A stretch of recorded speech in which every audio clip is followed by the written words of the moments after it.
Be me, 32M, software engineer. Not a giga chad, but I'm okay. 6 out of 10, stable job, work from home. Married to Chloe, 30F, for 5 years. Chloe works part-time as a receptionist at a yoga studio. She's way more into the vibe than the work. Our life is fine. We have a nice suburban house, 2 cars, no kids yet. I thought we were happy. Keyword, I. Lately, Chloe's been different.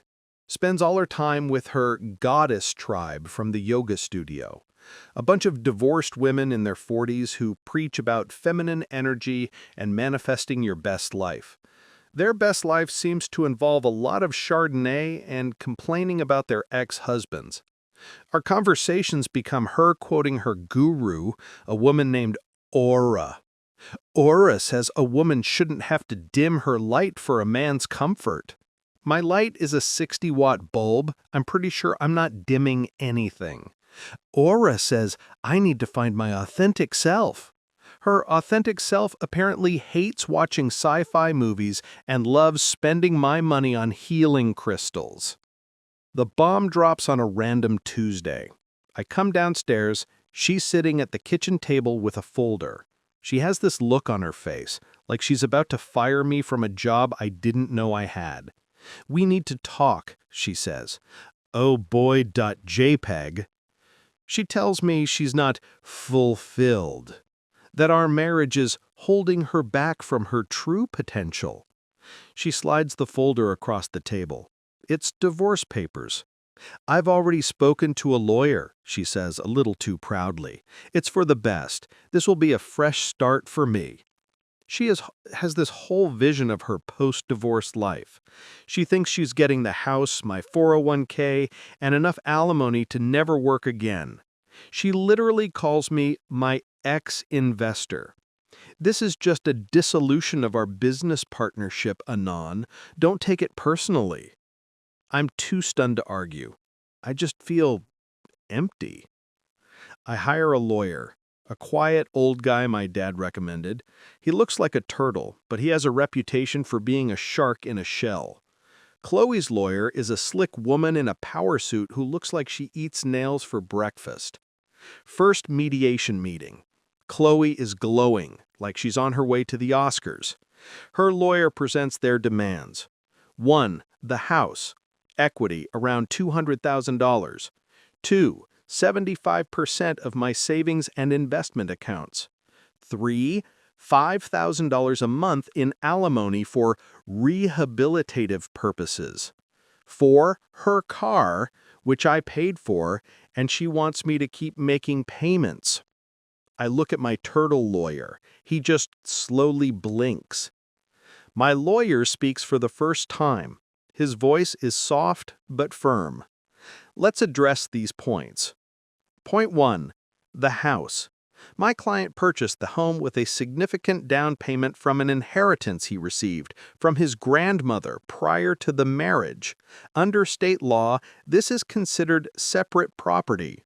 While marital funds were used for the mortgage, Mrs. Chloe's share of the equity is roughly 25%, not 100%. She is free to buy out my client's 75% share if she can secure financing. Chloe's smile flickers. She can't even get a credit card, let alone a mortgage. Point 2. Savings. Again, a significant portion of those funds are from premarital assets. We are prepared to show the statements. The marital portion will be split 50-50, as is standard. Point 3. Alimony. Mrs. Chloe has been gainfully employed for the duration of the marriage. She has a degree in marketing. The request for $5,000 a month is, frankly, absurd. We propose 0 alimony. Chloe's lawyer starts arguing, but my turtle just pulls out a stack of Chloe's Instagram posts.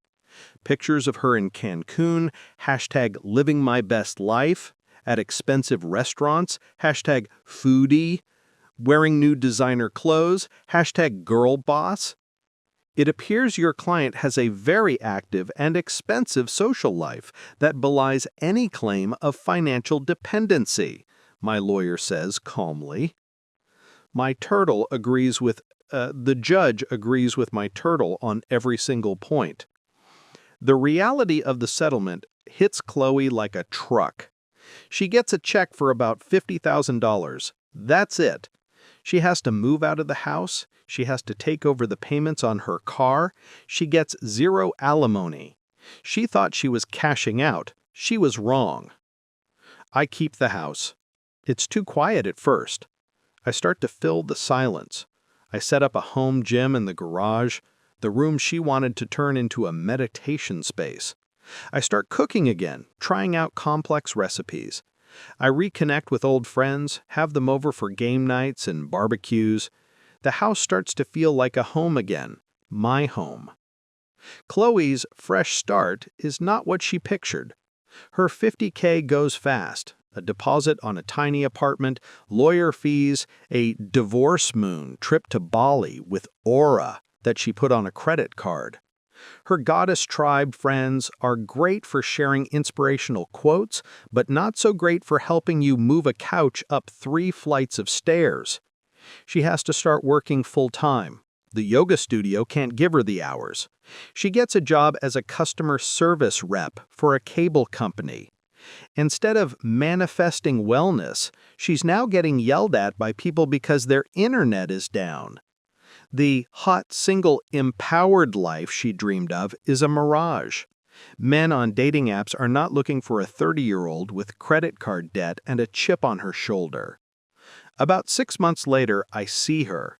I'm at the grocery store buying steak and beer for a cookout with my friends. She's in the frozen food aisle staring at a microwave dinner. She looks tired. The glow is gone. She sees me, and her face just crumples. We do the awkward small talk thing. How are you? I'm good. Genuinely good. I've been promoted. I'm planning a hiking trip to Patagonia. I ask her the same. She starts to cry, right there next to the frozen peas. She tells me everything. How hard it is, how lonely she is, how Aura and the goddess tribe were just a bunch of miserable women who wanted everyone else to be as miserable as them. I thought I'd be so happy, she sobs. I thought getting rid of you was the answer. I'd get the house, the money, I'd be free. But I'm not free. I'm just broken alone. She looks at my cart, full of good food and beer. You look happy, she says, almost accusingly. You were supposed to be miserable without me. That was her final unspoken expectation, that I would fall apart, validating her decision. I'm sorry, your life isn't what you expected, Chloe. Can I come over sometime, just to talk? I know what talk means. She thinks she can just press the undo button. No, I say, as gently as I can. That part of my life is over. I've moved on. I see the last bit of hope drain from her face. She thought the divorce was her grand escape, her big win. But she misjudged the game. She wasn't a prisoner escaping a cell. She was a queen living in a castle she didn't appreciate, and she chose to abdicate the throne and exile herself to a tiny, sad apartment. Her divorce wasn't what she expected. I wish her luck, pay for my groceries, and walk out into the sunshine. I go home, fire up the grill, and don't look back.